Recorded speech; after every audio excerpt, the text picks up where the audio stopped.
regardless of organ system. So anything that comes to the door, whether it be your head, your foot, your heart, I can deal with that.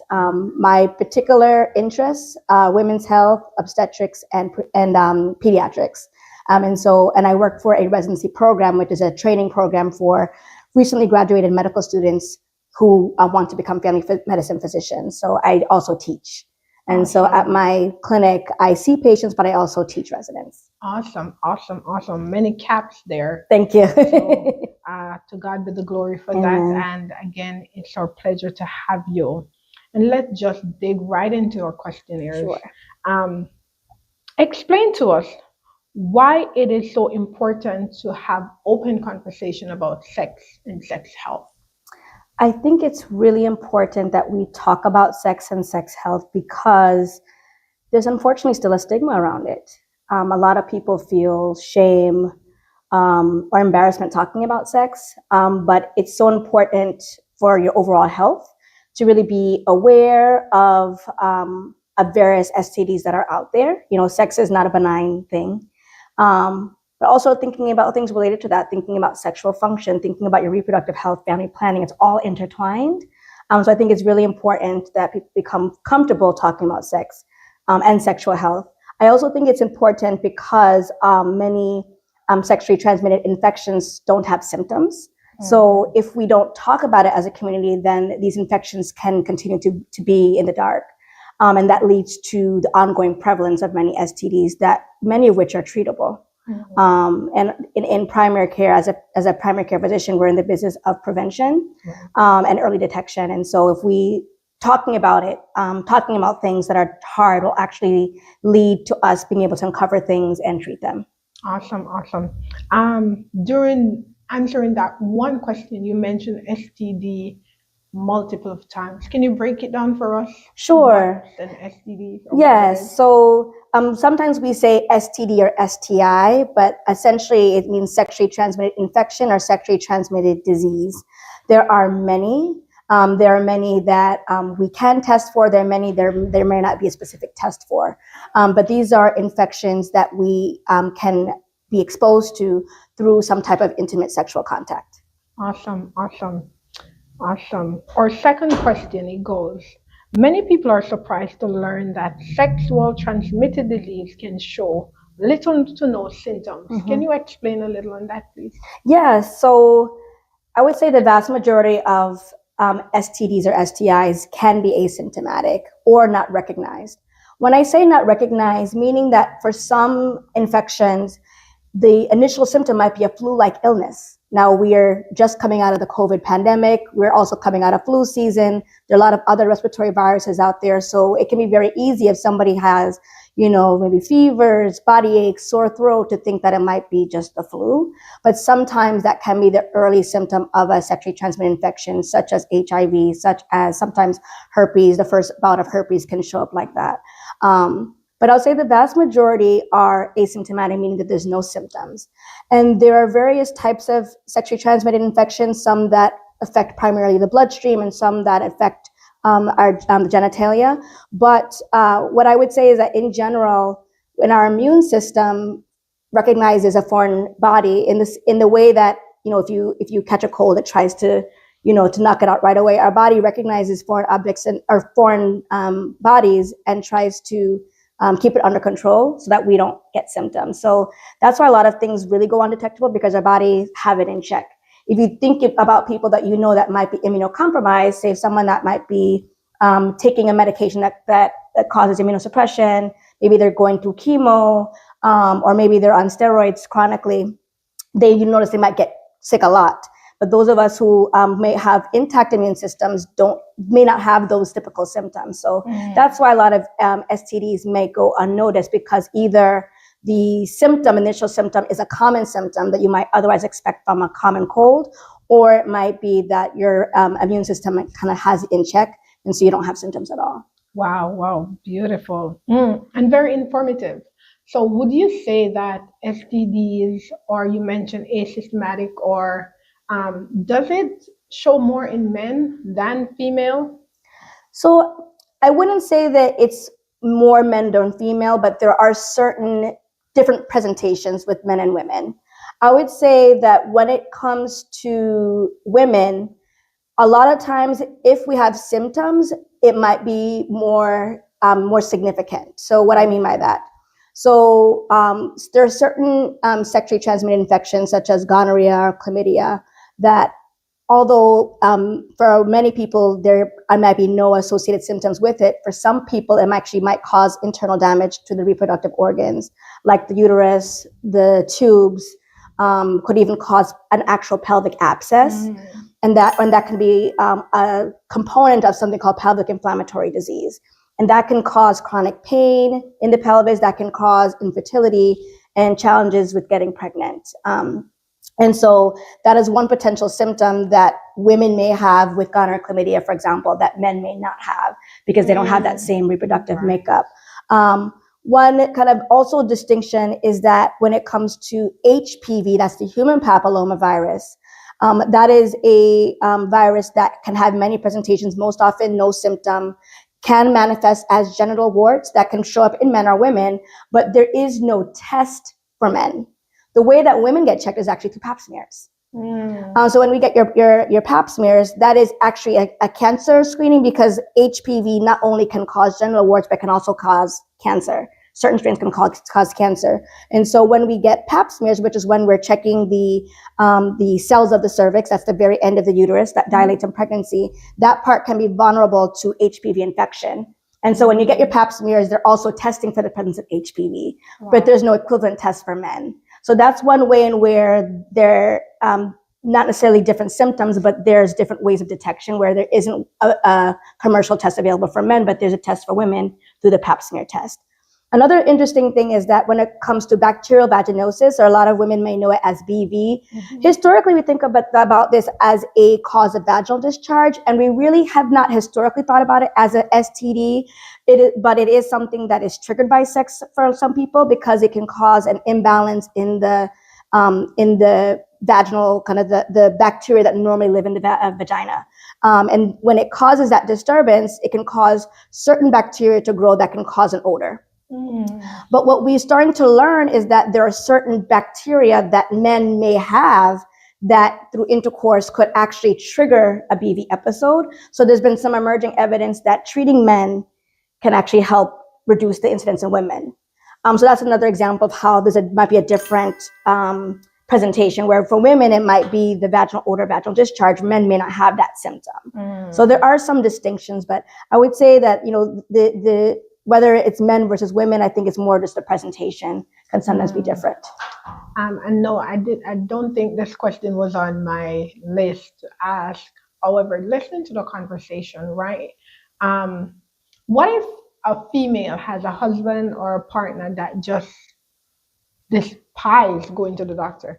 Because oftentimes we have these males that they are scared of getting checked. They're scared of knowing.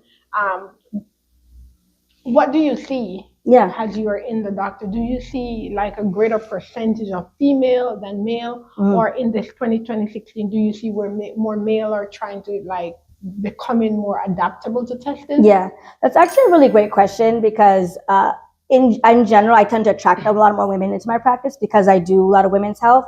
But anecdotally, I do find that women, we tend to be a little bit more wanting to learn about our health, being more proactive about our health. So it oftentimes when I see men is that, no, my wife dragged me to the doctor's office. I do think that especially for kind of middle-aged to older men, sometimes don't want to go to the doctor unless there's something wrong.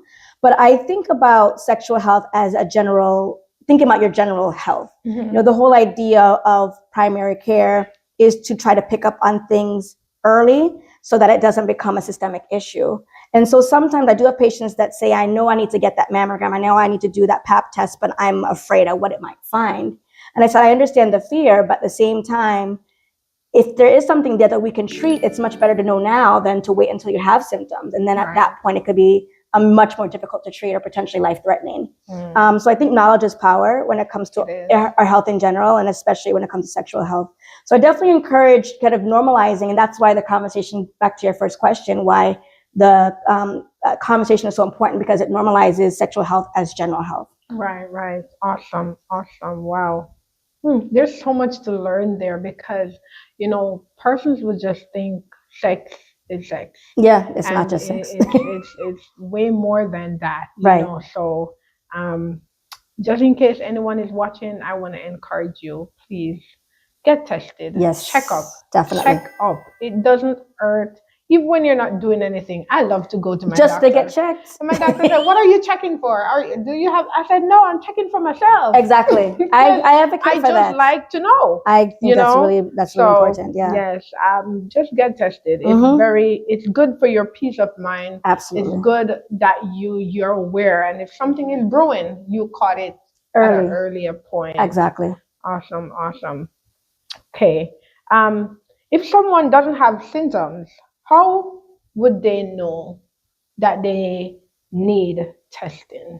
That's a great question. It really comes down to risk. So, as we talked about, sex is not a benign thing. Sex, was designed to be a beautiful thing, but it does have risks. And there are some individuals or some populations that might be at increased risk of sexually transmitted infections. One being if you're young. We find that there are more STDs in patients aged 15 to 24 than in older folks. So you might think about, is it because maybe they take more risks? Maybe they're not using condoms consistently. Maybe they have more partners. There could be a lot of different theories, but we do find that young folks, and also they might not be aware. I've definitely had some teenage patients where I was able to discover an STD and they didn't know what that was. Ooh. So I think sometimes when you don't know that there's a risk with sex, then you operate as though there's no risk. I'm glad you stated that, right? I remember when I was in high school and I was back in Jamaica, and there was this movement that, they want to start teaching these teens or giving them condoms and teaching them about sex ed. health. Yes. And a lot of parents were very Resistant, not receptive of that. Yeah. However, the kids were having sex. Exactly. And so for me, if they're actively participating in sex, just give them the knowledge so at least they know. Yeah. And I say this to ask, like, at what age do you think a parent should be talking to their child, whether girl or boy, about sex? That's a great question, because I do find that parents do sometimes have a lot of hesitancy. Even if I want to start talking about even puberty, sometimes they say, actually, I want to have that conversation with my child first. I do think it's good to bring it up like in that preteen era, just because you never know. I think it's important for folks to be aware of just body, because their bodies start changing. And as their hormones start changing, they might start getting curious. Girls might get their period as early as 9, maybe 10 or 11. So I think it's important, as long as, especially for young women, as long as you get a period, if you ever have sex, you could get pregnant. So I think it's important to at least bring up those conversations early. Obviously, the vast majority of kids that age are not having sex, but again, knowledge is power. And I think what a lot of parents hesitate about is that they worry that if we talk about sex, that means they're going to do it. And I really think it's what we're trying to be is be proactive. And we do know that a lot of kids in school are having sex. They're experimenting, right? So it's better that we shape their knowledge rather than, because they're going to learn it from somewhere. Right. If they don't learn it from a trusted health professional, they don't learn it from their parents, they're going to learn it from TV, they're going to learn it from music, they're going to learn it from their friends. And it's more likely to be misinformation. So I think it is very important that we talk about it early, but I try to start at least introducing the concept of some of the topic, particularly around body image, puberty, safe touch, or in the prepubescent age, and definitely once they're teenage years, and I start explicitly asking. And usually I actually have the parents leave the room for that sensitive part of the conversation, and I ask, the kids one-on-one. I'm just asking about sex, alcohol, drug use, and other things like that. Awesome. Awesome. Wow. Knowledge is really power, and I think offering knowledge is one of the best things. Yes. I'm kind of in a season where I'm learning and learning about different aspects of life. I grew up doing accounting and I knew nothing else but accounting. And so I remember last semester I was supposed to take a biology class, and I was like, oh no. And I didn't. I dropped the class. I switched the class because I'm like, I want to stay in my comfort zone. But to date, I can tell you that I enjoy learning because it gives me authority. Yes. It gives me power.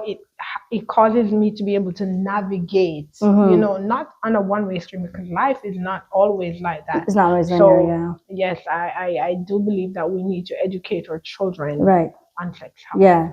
I want to mention some other groups that are definitely at risk. So we mentioned young people.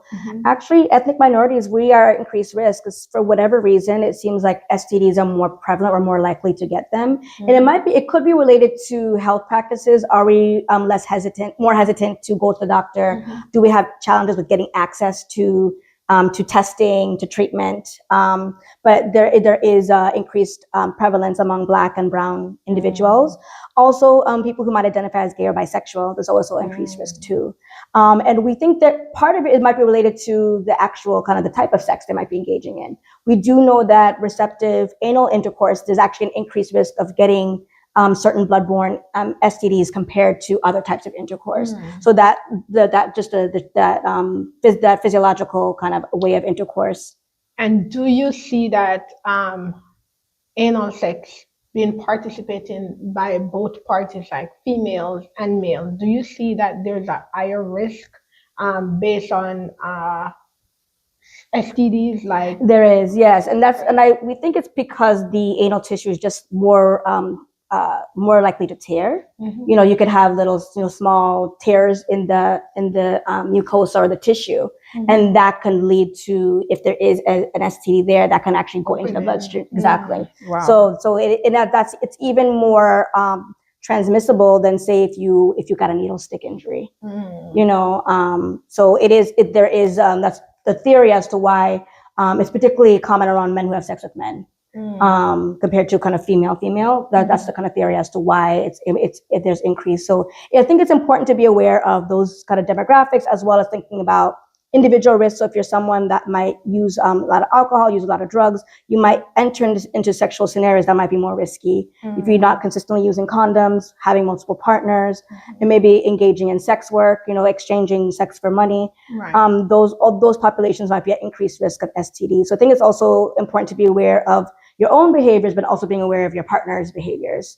Because unfortunately, I've had a lot of patients that may have gotten an STD where it was their partner that was the risky one. And they may have been aware, or they may not have been aware. So that's why I think the conversation is so important. So at least you know how to protect yourself.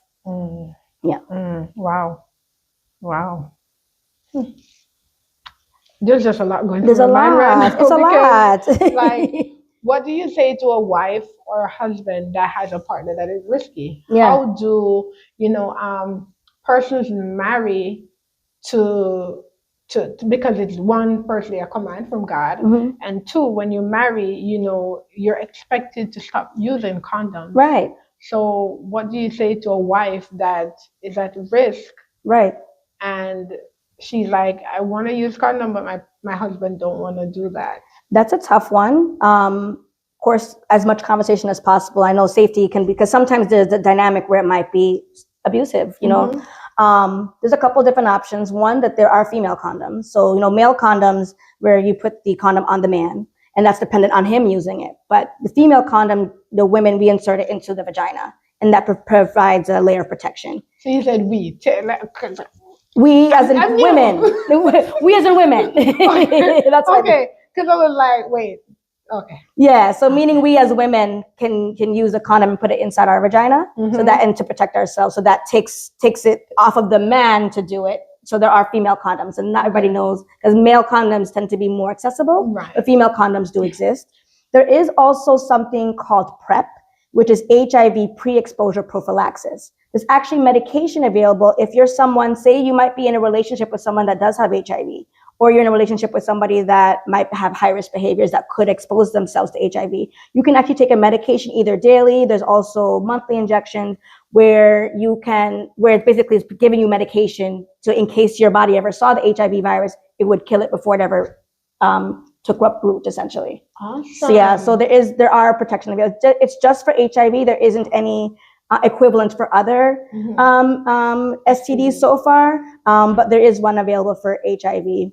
Wow. So I think it's important for people to be aware of Ooh, that. I thank God for knowledge. 'Cause Yes. Listen, I was not aware of that. Yeah, I was not definitely. aware of that. Yeah. So But that's it is awesome. it is a tough thing to navigate. And I think conversation and openness is the first step. Regular testing, because especially when it comes to infection, testing is also prevention. Because if you find out about something and you treat it before the other partner is affected, then now you're able to start from a clean slate in that Right. perspective, and then really having open conversations about changing behaviors. You know. Wow. Wow. How often should sexually active adults get tested? That's also a great question because there isn't a gold standard as to the frequency. I typically offer for anybody who's sexually active to get tested at least every year. And so I just incorporate that in my annual physical exam. And this is my way of trying to normalize the conversation as well. Because I have some patients, particularly patients that are older, that might be more old school. They're like, why are you in my business? Why you want, why are we talking about sex? Or like, I'm married. Like, is there a reason that I'm be getting STD testing? I said, I just normalize it. I just encourage it for all my patients to think about testing. They might decline, but some say, oh yeah, I want to get it every year. But I think definitely, like, if you're going to be starting a new relationship with a new partner, I think it's important to test then, because again, you want to go into the relationship eyes wide open. I think it's important that if you're concerned about infidelity, to get tested. I have had patients that upon having some concern about infidelity, that we found an STD. So I think that's another really important time. And of course, if anybody has symptoms. So there's a difference between screening and diagnostics. Screening means you're getting the test before you have a symptom. So you have no symptom, you're just getting tested just to get tested. But there's also difference that if you actually are having a symptom, it's important to let your doctor know that I'm concerned about this because of this symptom, or you think you might have had an exposure. Say your partner said, oh, I was just tested positive for chlamydia. Then you might tell your doctor, hey, I'm concerned I might have been exposed because my partner said that he or she had chlamydia. And so because we can actually give treatment, if we have a high suspicion for exposure, we can actually give treatment before we even test, if there's a high enough suspicion. So I think definitely informing your healthcare professional about what your concerns are. But this is to say, I think anytime, at least once a year, but at the very least with changing partners, concern for infidelity, or being aware of high-risk practices, getting checked as often as you can. There's really no such thing as getting checked too often. I think that's also an interesting question about when you say to get checked for what? Because there also isn't a gold standard about which STDs. There are common ones. So the common ones that we typically check for are things like HIV, hepatitis C, hepatitis B, syphilis. Those are the bloodborne STDs. And then for genital STDs, we think about gonorrhea and chlamydia. Those are the common ones because those are the ones that are highlighted in our preventive guidelines. There actually is an agency called the United States Preventive Service Task Force. They provide guidelines for different screenings, not just for STDs, things about cancer screenings and different things that we primary care doctors follow. So those particular STDs are outlined in those screenings, but there are other tests that may be with certain circumstances. Like for example, trichomonas is an STD that some people may have heard about, but people may not be aware. It is a STD that, if it has symptoms, most often causes vaginal discharge for women. But men can also get it too, but most of the times they don't have symptoms. And so most often we'll discover trichomonas in a woman if they have vaginal discharge. We might collect a sample of the discharge, either look under the microscope, and we might actually see the organism, or if we send off a specific test, it's called an affirm test, where it looks for yeast, BV, and also look for trichomonas, then we might detect it. Evidence that, another light had went. There's argue that ask for testing for trichomonas because it's not something we commonly or routinely test for. Another STD that we don't have testing for, again, is the HPV. Again, we only can detect it through pap smear, so that's an important reason to get women regular pap smears because there is no way to test for men. Another one that comes up a lot is herpes. That a lot of times people want to know, like, have I been exposed to herpes? But really the recommendation for testing is only for having an active symptom. If you're having an active sore, then we would culture it, because the challenge is that herpes is one of the most common STDs, and most people that have herpes may not know they have it, meaning they've never had any symptom of it. And there isn't any suggestion or evidence that shows that having the blood testing for it will change outcomes, because having an exposure doesn't necessarily mean you're going to have an outbreak. So it's a little bit more challenging. I have a lot of patients that might say, I want to get tested, but the challenge is that if we get the test, it tells us you may have had an exposure if it's positive, but we don't know when that happened. And there isn't really a treatment for it. There's treatments to say if you have regular outbreaks, there's treatments for either to help make an outbreak be shorter or to kind of prevent future outbreaks, but there isn't a medication to make the actual virus come out of the system. So that's why there isn't a recommendation to screen someone that has no symptoms for herpes.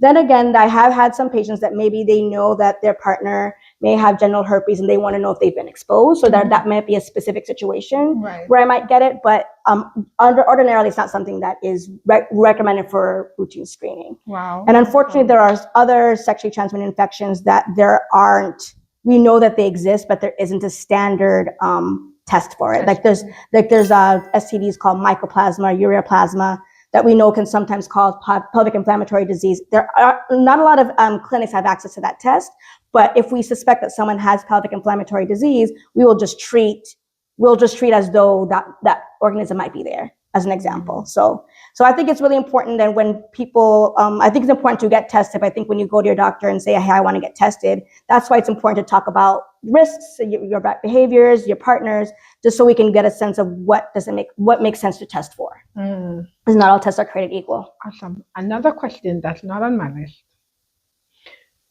Do you find that patients are being honest, right? We come to the doctor and we know what we're seeing. We have the symptoms, but we're afraid of knowing what it is. And we're afraid of, the acceptance. Do you feel that clients and speak about how dangerous it is for persons or for clients not to be honest to their doctor? Yeah, I find that patients are not always forthcoming. But I think it's really important. I find it very important to have an open atmosphere. That's why I ask the questions. Because this actually has come up more in the area of domestic violence, actually, where I ask about safety in relationships, because that's kind of like roped into my sexual health talk. I also ask, like, are you in a relationship? Do you feel safe? I took care of a patient for her whole pregnancy and took care of her child. I didn't know the whole pregnancy that she was being abused. And I even met the partner, and she always would say, she's safe, she's safe, she's safe. Until one day she actually called the clinic and said, I need to talk to Dr. Jackson because he's been hurting me this entire time. But it grieved me the fact that, like, she didn't tell me sooner, but I left the door open, and she knew that when she felt ready to tell me, she could have talked. Yeah. So I think it's really important as physicians that we leave the door open to say that this is something that I do care about, and that whatever you feel like comfortable sharing, I know I value that very much, because I want to be able to help you in this area. Sometimes patients don't realize that, you can help me in this area too. There's nobody asked. So I do have patients that don't feel comfortable sharing, but to your point, I do think it's important that you are as honest as possible, really be open with your doctor about what's going on, because it could be a matter of life or death sometimes. Because I've definitely caught some infections that, if we didn't catch it earlier, could have been detrimental, could have passed on to baby. That's one thing we didn't talk about, is that there's some infections that not only can be damaging to own reproductive organs, but can actually be passed to the placenta and to the baby if you're a woman that's pregnant. And so it could have real repercussions for baby that has less of a strong immune system. So the infection may not have done as much damage to you, but could have done a lot more damage to the baby. So it is very important that we are open and honest about our behaviors, what we've been exposed to, what symptoms we're having, so that we can be fully transparent and do all the diagnostic possibilities. And what are some of these STDs that can affect the baby, actually? Yeah, so HIV is one of them. Hepatitis B and C. A lot of times, especially if a baby is born with hepatitis B or C and it's not treated early, that could actually cause chronic liver disease, and can increase the risk of cirrhosis of the liver, which is scarring, and also liver cancer. So those are very important. And again, that's why we test in pregnancy, because if we know that hepatitis is a possibility, we actually give, at least for hepatitis B, there's a vaccine, an immunoglobulin that we can give to the baby to prevent infection. Same thing with antivirals for the baby for HIV. Syphilis is another one that's actually, unfortunately, syphilis is one of the few STDs that's actually growing in kids. So actually there's more kids being born, even in the state of Connecticut, with congenital syphilis. The challenge with syphilis is that it's, even though there is treatment available, it can take a while to come out of the system. So even if you detect a new infection in pregnancy and we treat it, as soon as we found out about it, the syphilis may not be completely out of the system by the time baby's born. So it can take. That's over a 9-month period. It can take some time between when you discover it to treat and then to go down. So that means if a person is diagnosed with syphilis, they need to be treated for a duration of time, like. Well, it's usually Is it a 1 shot, 2 shot? It depends on the stage of the syphilis. It could be as many as 3 shots, but it takes a while for it to come down. That's why prevention is key. That's why I really try to advocate for, if I know a couple is trying to get pregnant, I recommend testing before they even conceive. Because again, if we find something, we can treat it before they even try to conceive.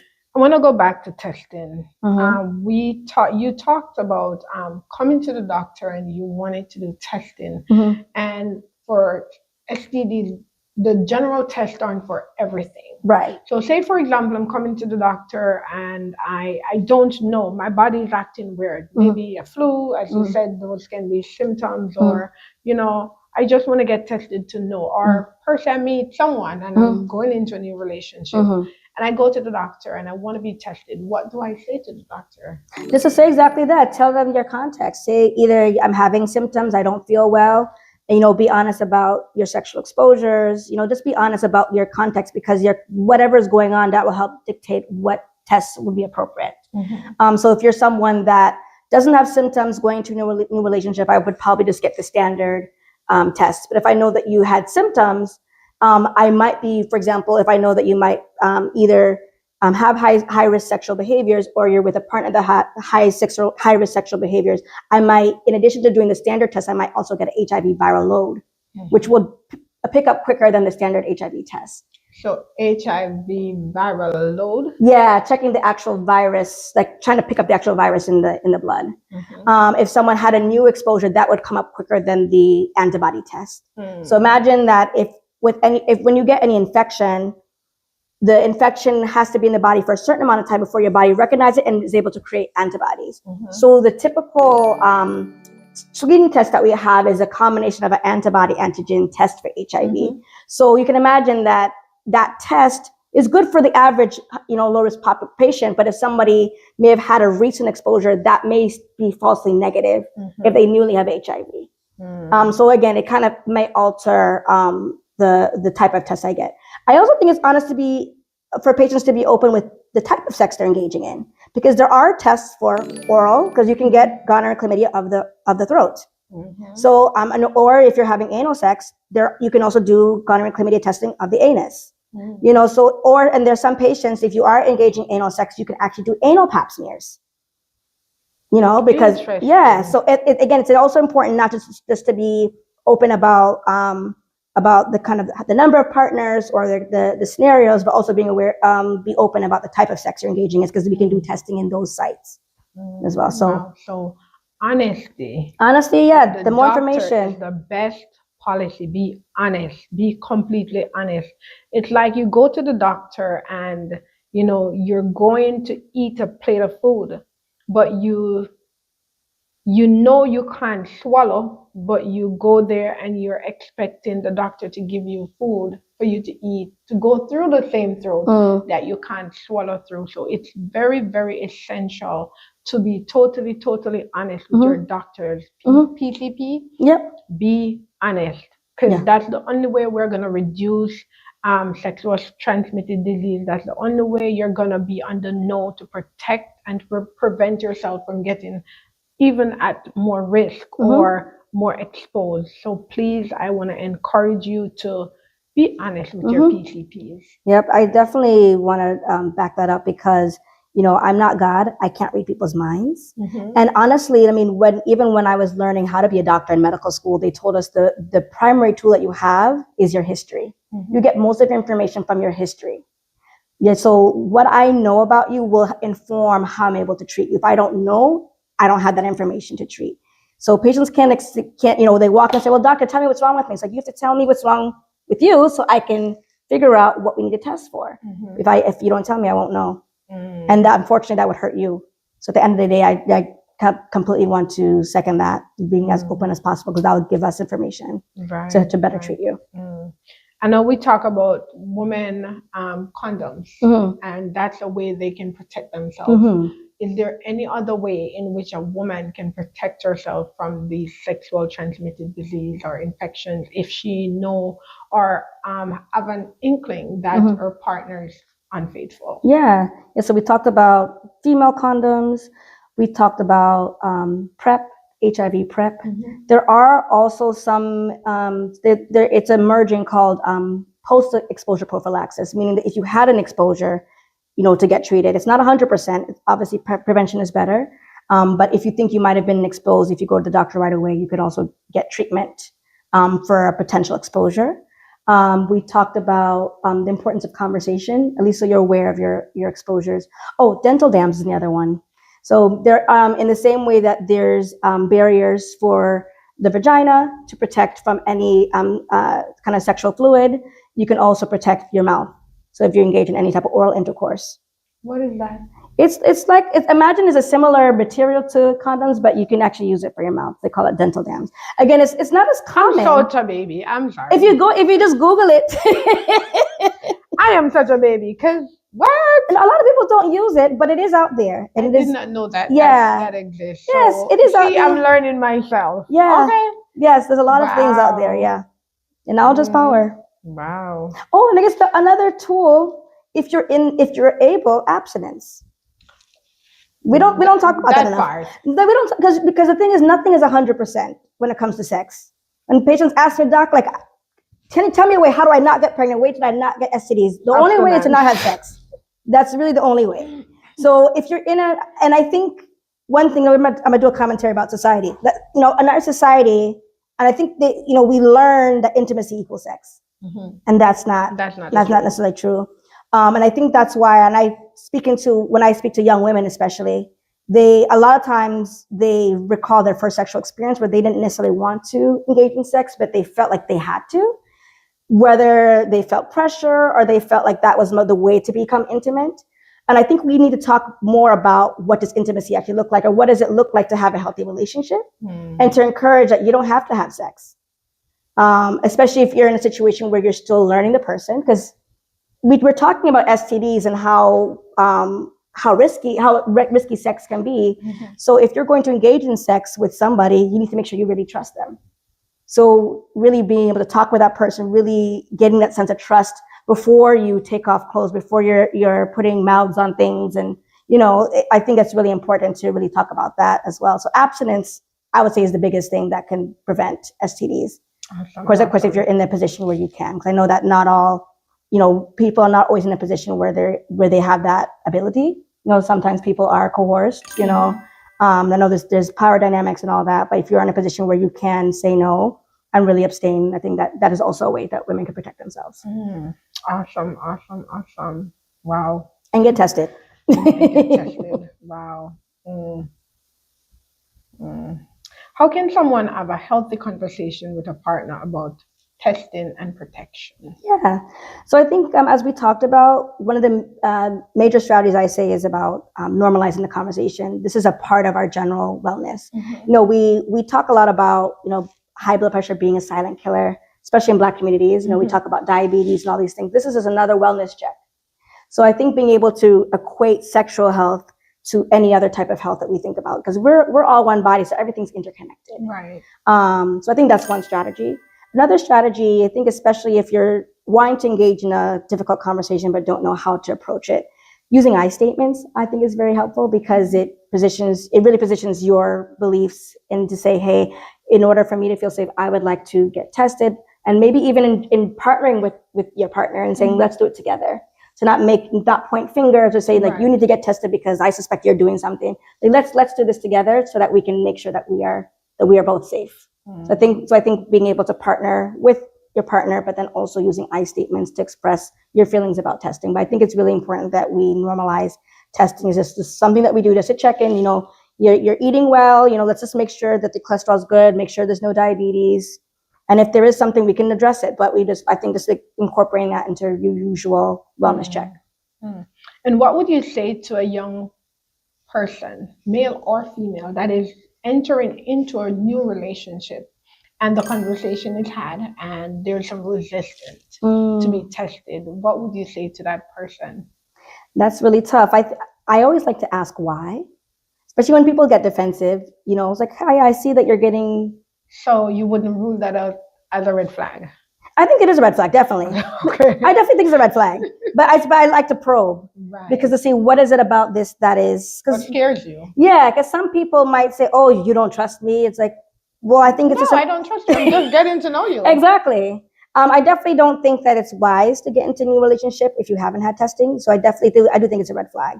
But I always like to get a sense of why, because whenever we have a reaction, sometimes it might be fear, but sometimes there might be something like, maybe they are promiscuous, for example, and don't, This thought just came to mind. I'm traumatized from I'm a child. Like, what? Yeah. Because for me, I like to have conversations.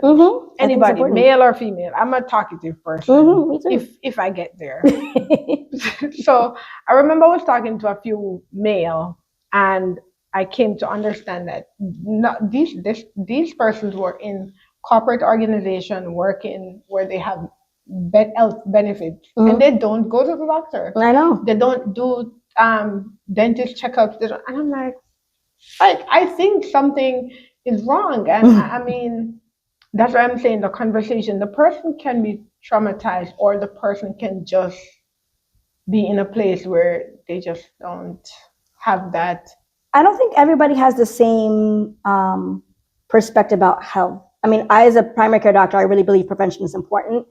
But I literally have met patients that I meet them in their 60s, and they said, you're the first doctor I've seen in 40 years. Because they only would go to the doctor if they didn't feel well. Some people just didn't, and some people may have grown up where they didn't have health insurance. So like their interaction with healthcare system was when they were sick. So I think we as a society need to get more on the perspective of prevention and really just going just to get checkups, because that is where we find a lot of things, not just when you're sick. I mean, we can take care of the acute thing. But what about the thing that's been lingering all this time and you didn't know about? But I do think a lot of people just don't have that mindset, or they think that they are invincible, again, because they're very, they are willing to take risks and don't see the value of prevention, because from a lot of people's perspective, it's like, why go to the doctor if I'm feeling fine? So I think that's why the education is so important, because a lot of things that I see in primary care are things that you don't have symptoms for, but have pretty big consequences if they go undiagnosed for a very long time and untreated. So wow, a lot here to learn. It seems as though we have to do a part 2. Let's see. I don't mind. Right. Is there a connection between sex health awareness and oral, physical, and emotional wellness? Absolutely, because we are one body. Everything is related. I think about sexual health as underneath reproductive health. So when we think about reproductive health, we're thinking about family planning, meaning, do you want to have kids? If you want to have kids, what are we doing to help promote kind of good health so that you can maximize your chance of having kids? If you don't want to have kids, but you are sexually active, what are we doing to prevent that? Because you're talking about birth control. And I ask my men too. I want to make sure they're accountable too. So if they are in a relationship and say, okay, are you guys thinking about having kids? Oh no. So what are you doing to prevent? Because unfortunately, pretty much all the contraceptive, methods that we have besides condoms are on the women. So I want to make sure men are also thinking about this too. I'm glad you say that. Yes, because I asked my men. Because now that you say that, it is very obvious that the male leave all the responsibilities on the female, like, oh, you control if you get pregnant. Right. No, when you're the one don't want to pull out. Exactly. So yeah, there's a conversation. Yeah. So I definitely encourage my men. So like family planning is one piece of it. The sexual health we talked about, the STDs, thinking about overall gynecological health or genitourinary health for men. So thinking about for women, like menstrual health, like how are the menstrual cycles, thinking about breast health. For men, thinking about ejaculation, thinking about arousal, thinking about if there are any testicular issues, testicular pain, lumps. So think all those things are important. And reproductive health as a whole is intertwined with our overall health. So you can, if you have, for example, cardiovascular disease, that can affect your reproductive health. If you have pulmonary disease, that can affect your reproductive health. If you have mental health challenges, that can affect, and it can go on it's a dual arrow. So reproductive health can affect, physical and emotional, and then vice versa. So it is everything is interconnected. But I like to think about sexual health as being one component of overall reproductive health. Interesting. Which has multiple components. Because thinking about reproductive health is important, but we're also not reduced to our reproductive organs. We are a whole being, so everything is related. Awesome. Wow. And so we've come to the very last question, I believe.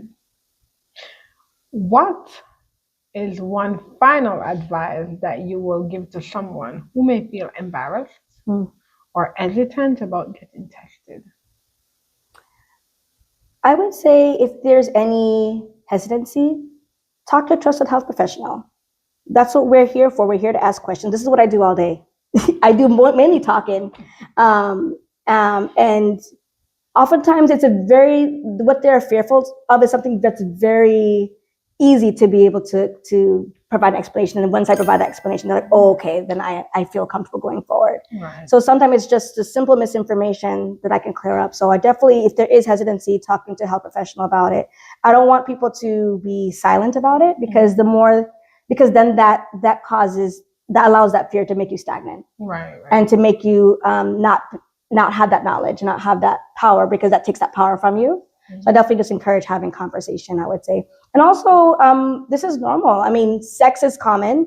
Most of us, unless you're called to celibacy, will be having sex. So this is something that most of us will face at some point in our life if we haven't already. So this is also a very common topic that most of us are dealing with individually, but also like we as physicians are commonly deal with this every single day. So it's not unusual if you bring it up.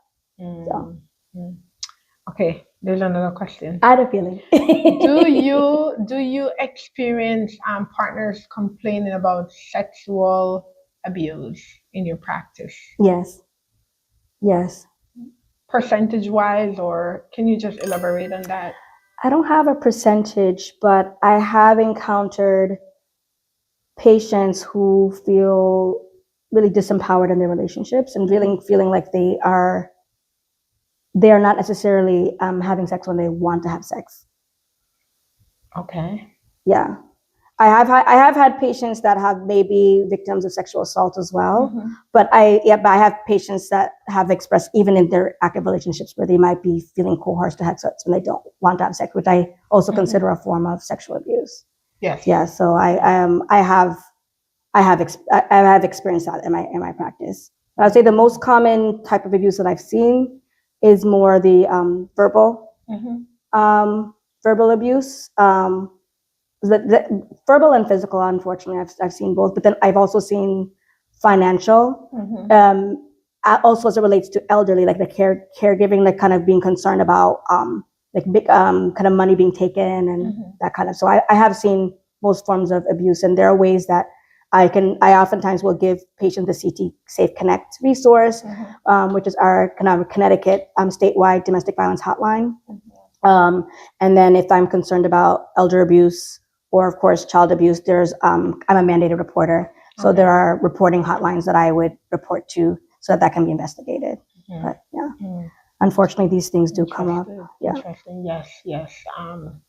I've gotten that quite a bit, that persons are being harassed and accused for not wanting to participate in sex as often as the abuser would like, and then I have situations where I had this one client that feel as though her partner wasn't having sex as much as she would like. And so it's a thing where it goes back to conversation and communicating about the needs and how you're feeling. And I believe the door should be left open that your partner can express how they are feeling. Mm-hmm. And I know sometimes it can be a hard conversation, Mm-hmm. but the opportunity should be given Mm-hmm. and you should allow the person to express how they're feeling. Absolutely. Yes. And I've seen that too, where it may not be abuse per se, but there's a difference in satisfaction in sex in couples. And I ask those questions, so that whenever I kind of go through my physical, I do ask them about sexual function and satisfaction. Sometimes they might say, oh, sometimes they might be dealing with decreased libido. Maybe they're going through menopause, and their desire for sex is decreased. Maybe they might be experiencing vaginal dryness. Maybe for a man, they might be having ejaculatory issues, or erectile dysfunction. So I do talk about it, and I do encourage, particularly because unfortunately it can be challenging to. There isn't a specific treatment for libido concerns, unless it might be medication induced. Oftentimes, where it comes back to is just the relationship, really getting back to like making sure first of all, your mental health is good, making sure you are having opportunity to date one another, to rekindle that intimacy. Because remember, we talked about intimacy is not just sex. So we have had conversations, and a lot of times they say, yeah, I realize that we've kind of gotten to a status quo where it's all about the kids and we're not even regarding each other. And so that's probably why the sex has kind of gone down, because we haven't even been feeding our own relationship. I feel like that comes up, I think, a lot more, but I do have patients where there's concern for abuse. But I think that's why I think the conversation around sex is important, because couples are dissatisfied in this area and don't necessarily know. They just think they have to deal with it. It's like, no, there's things that we can do to work on that, and it's and that's just as relevant as everything else I'm talking to you about. Interesting. This is a well-needed conversation. And as we come to a close, I want to say thank you. You're welcome. Thank you for your time. Thank you for sharing this plethora of information. I can see that you are well knowledgeable at what you do. Amen. And I can see that you're great at what you do. And I want to commend you for, offering yourself to care for others, or to have an eye out for others, that don't know. Like there are things that you've shared that are new to me or foreign to me.